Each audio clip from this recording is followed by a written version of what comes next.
Welcome to the weekend. I'm Jon Caldara, president of the Independence Institute and your devil's advocate. Later on, we're going to talk about Complete Colorado, the only website you need to love. But first, three hairy white guys talking politics. Ryan Warner, I like that.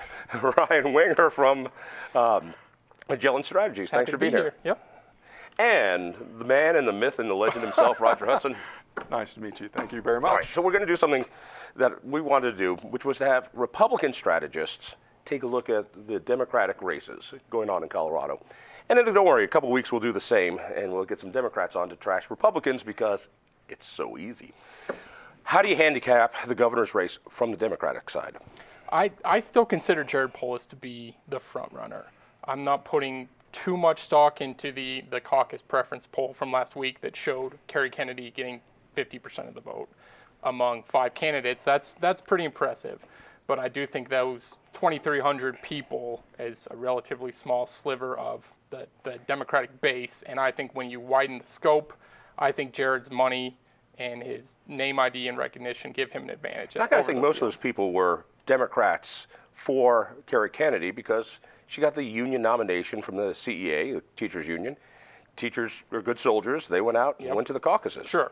Yep. Yeah, she obviously had a lot more to lose. She needed to have a good showing on Tuesday because she's the only one of the candidates who's not petitioning onto the ballot. That still blows my mind.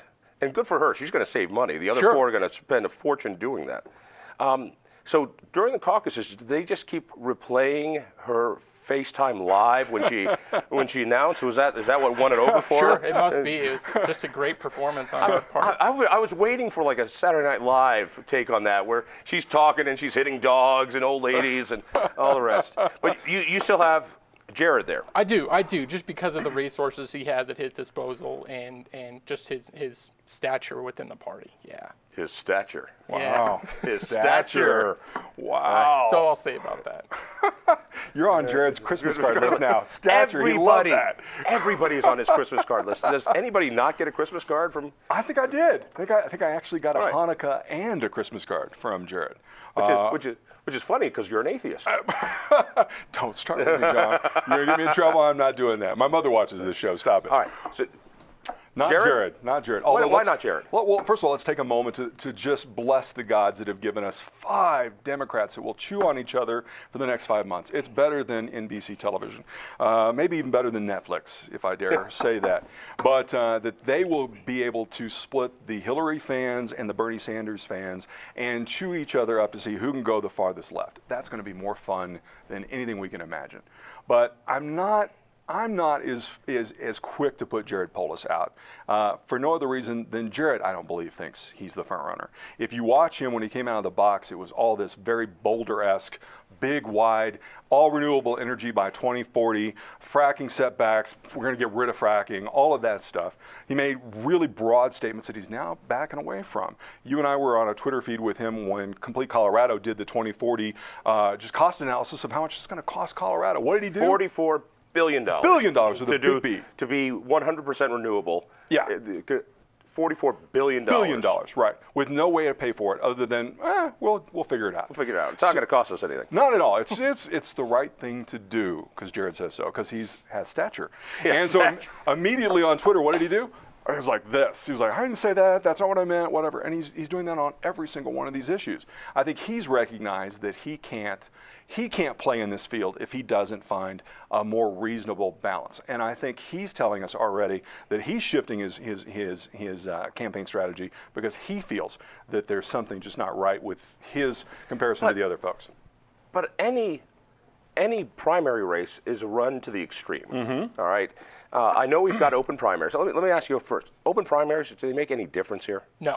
The same person who would have won the primary if it was closed will still win it when it's open. I just don't think enough unaffiliated voters will participate in order to move the needle for a candidate who wouldn't otherwise have won. Only a third of Republicans vote in the Republican primary. Right, and a very peak year, it's 4 out of 10. Right. So the idea that this massive wave of unaffiliated voters is all of a sudden going to become interested in primaries, there's a reason these people are unaffiliated to begin with. Something tells me they may not be very interested in voting for primaries. Now, candidates who have ample resources at their disposal, they're going to talk to them and say, "Hey, come vote for me." And if you only ample resources, if you only hear from one candidate, right, because the others can't reach you, then that's an advantage. So, first of all, I agree with you in that finally this is happening to Democrats. Yeah. I mean, Republicans do this all the time. So Absolutely. welcome to our world. This is what it felt like year after year after year for every Republican primary. I wouldn't be surprised if one or two of these Dems fall out beforehand. You say that four of them are going. Who would that be then? Because Because they're all raising money. Who would that be? I could see pairing up. Okay. I could see, for a while, I think there was some scuttlebutt of, well, maybe Johnson takes Kerry Kennedy and they team up one way or the other. I don't see that happening. That can't. Yeah, their union philosophies are so completely separate. There's no way. Kerry would lose. Unions would go crazy. but I agree with you. I mean, I think Ginsburg and Donna Lynn, if they're on the primary ballot, they're not going to be factors. Right. It's going to be Really? mostly a three-person race. Right. Yeah, I agree. So, not even a shot. You don't see a shot for No, Donna Lynn. which is interesting with Donna Lynn, right? Because That's John Hickenlooper's the choice. storyline behind her is, Hickenlooper is reasonably popular statewide, so she's Reasonably popular. She's going to run for a third Hickenlooper term, right? Right, That was the thinking, and she is just not catching. She was going to be, their George H. Bush, right? Sure, Right. right. Yep, that was the plan, and it is not being executed well. Let's say that. Is it a non-start? It's just that her campaign never got off. Well, the ground? even John hasn't been enthusiastic behind her. I mean, she never got the booster support from John. And I don't know if you've had the joy and the pleasure of listening to her speak. I've seen her in big crowds and little crowds. And I saw her at an art museum, which was very small. And she was the smallest thing in there.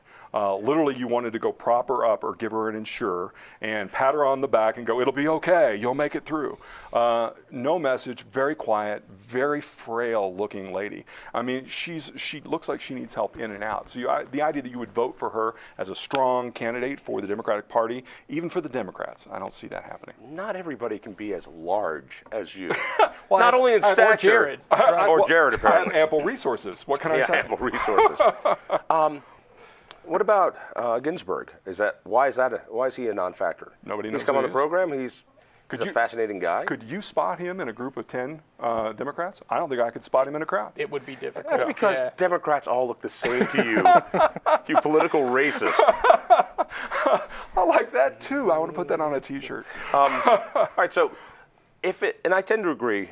This a three-way dynamic changes everything. Yes. I still have to think Jared brings a natural constituency that is more likely to vote in primaries. Gay voters are going to lean towards him. The pot voters are going to lean towards him. I think those who are anti-fossil fuels are going to lean towards him. And he's got some chops for Democrats when it comes to raising taxes and Amendment 23, which was Kerry's amendment, but he was all the money behind it. Yeah. So you keep saying no. No, I really do, and it's Just because you're a homophobe? not today. Yeah, Get not back to today. me next week. But what I would say to you on that is in a year that you're seeing so much pushback from for lack of a better word, the swamp. Jared in this field is the swamp. He, unlike everybody else, has served in Congress for a long period of time. He has not ever come out as strong as you see a Michael Bennet do against Trump, this administration. You see kind of a milk-warm response to all this. Nothing like Bennet. Bennet, everything on his social media feed, every op-ed he does, every interview, he takes every opportunity. No, this guy is the devil. I'm not doing that. But Jared's never gone far Jared enough. has name recognition. Yeah, but I don't know that's great. Yeah, Well, for a Democratic primary, it's not a bad call, and he has that quirkiness that Coloradans seem to like. I mean, Hick has it in spades, and therefore that when it comes to, I don't know if that matters though in a primary. Yeah. That might not matter in a primary. I don't think it does. matters. I think in a primary, and the Republicans are going to have the same exact problem, because I hear them talk about it all the time. You're looking for the extremes. You're looking for those people that you're going to rally that base, because it is so limited who's going to come out to vote. You're going to get a limited amount of people who are going to be extremely politicized to come vote for you. So I think it's going to be a fight to how far left you can push yourself off the cliff. I think you're going to see Bernie Sanders and Hillary Clinton on crack this way. I don't think Jared Caldara can go there. I just don't see that in his nature to do that. I see more of that in Mike. Because most people think that's what Jared is, that Jared is Bernie, that he's part of the Bernie wing. You're telling me he doesn't? I don't think so. I mean, you know Jared. I mean, you talk to him, he at least looks lucid. I mean, when you talk to him, he at least makes a good case and argument for himself. Even though I don't agree with much of what he does, I think he still has a good self-understanding of who he is and what his brand is. And I don't think this is that year. I think he's in Congress. He's not done enough for Colorado, or at least not trumpeted it enough. I don't think that brand, other than you can say, I'm from Boulder, and I'm gay, and wouldn't it be great to have a gay governor? I don't know that he has any other appeal other than. See how wrong you are? You didn't even know how wrong you are about this. I will agree with Roger on one thing. The idea of a Bernie Sanders Hillary Clinton split within the Democratic Party, right? And you were talking about natural constituencies within the Democratic Party. Well, I think Bernie Sanders voters themselves are a very important constituency in the Democratic Party right now. Particularly in the primary. Exactly. And a lot of them felt shafted Yes. in the presidential primary. Right. And so if Bernie Sanders were to endorse in this race, let's say, if he were to endorse Mike Johnston or Kerry Kennedy, I don't think he's going to endorse Jared for all the reasons that Roger was just talking about. Right. That could be a game changer. If he were to come and some of that energy were to funnel to one of these other candidates, but it's not happening yet. Who would he endorse? I think it would be Mike Johnston. And wouldn't that also be a wonderful kiss of death, I think, in a general? It certainly wouldn't help. Yeah, it wouldn't help you. It might help you get through the primary, absolutely. And getting David Duke to endorse your Republican thing might help in some crowds, but it ain't going to help you. No. No, there's an anti-ad for that. You think? I think it would be Kerry. It's funny that Why you would is that? say. I just think because of the union backing, and I think she is, again, the kinds of things that Bernie likes to do. First-time woman. Kerry has some cred when it comes to as a treasurer, the things that she opposed. I just think she's more aligned to his very, very, very, very left wing of the party that she's closer to than Mike is. Does Kerry's losing the last statewide race she ran, does it matter? Not in the primary. I mean, that's going to be Walker's big talking point is that I'm the only one in this field who has won 2 statewide campaigns. He plans to use that against Cynthia, I'm sure, because she's only won the once. But I don't think losing it's going to matter until if Walker makes it through, and that's his big stump speech. Let's talk money for a bit. We know Jared. Jared's going to put in whatever he needs to do, which is such a shame that thanks to campaign finance laws, only rich guys, or relatives of rich guys, or people who know super rich guys can run for office. The days of a Bill Owens or Roy Romer running for office, long gone. Kiss them God. Right. Who's got the money? I think that's an interesting question. Like you said, Jared is his own favorite donor. The other candidates, Mike Johnston has let's say interesting funding sources. Whoa! What does that mean? Interesting. A lot of out-of-state money. I mean, Sheryl Sandberg is a big supporter of his, and he's got you talk about teachers unions within the Democratic Party. He's got sort of the education reform crowd on the Democratic side behind him.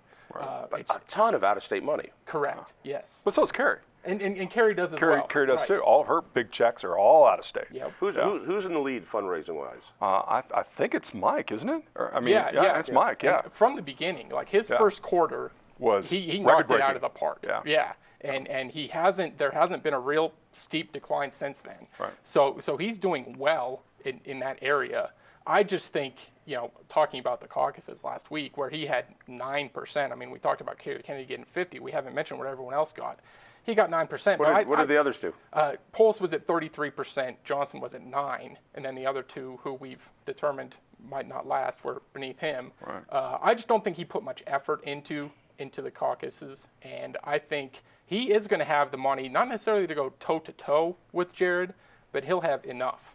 Will Kerry have the same? I don't see it. No, I don't think so either. I think she's hit a wall with that funding source. But I gotta say, Mike, you're talking about name recognition and why Polis did so well. I think Mike is playing this smart. You know, he's not focusing on being an explosive big target. Let Jared be the big target. You know, put a target on his back, let the Republicans face on him, and shoot all their arrows at him. And that way, he comes through this cleaner for not only his own primary but also a general election. You know, Jared's going to be dirty before this is all done. Democrats are going to go after him because he's the apparent I'm always fundraiser. amazed how many Democrats dislike Jared. Yeah. I mean, I've seen it. Yeah. Why? I just think he's just not left enough. I mean, he's just not left enough, and he doesn't talk. What kind of world do we live in where Jared Polis is not leftist enough? Where Mork isn't left enough. Yeah. I think it's again, it's all what you see and know, right? Jared does not trumpet his own horn in many places where he probably should. He's not reinforced a brand that he probably should. If you don't know Jared, you probably don't know who Jared is. I know that sounds, you know, silly, but honestly, that's a line right there. Why should you become his manager? If you've not, you don't know him, you don't know who he is. Again, I don't think most people in a field of 10 would be able to go, that's Jared Polis. All right, give me the odds. You still Jared? I still think Jared has the best odds. We're just talking primary. Right. I wouldn't say he's a runaway favorite, but You I keep think he's got saying the best Johnson. odds. Johnston. Yeah, Johnston. Who will they choose for running mates? Wow. I don't think anybody in the other field. They can't. Yeah. They're not going to pull any of. No. The only one I could see is Jared maybe tapping Kerry. But everybody else, no one else is aligned, in my view. That was a great straight line that I'm just going to let fly. Thank you. Thank you. You stay tuned.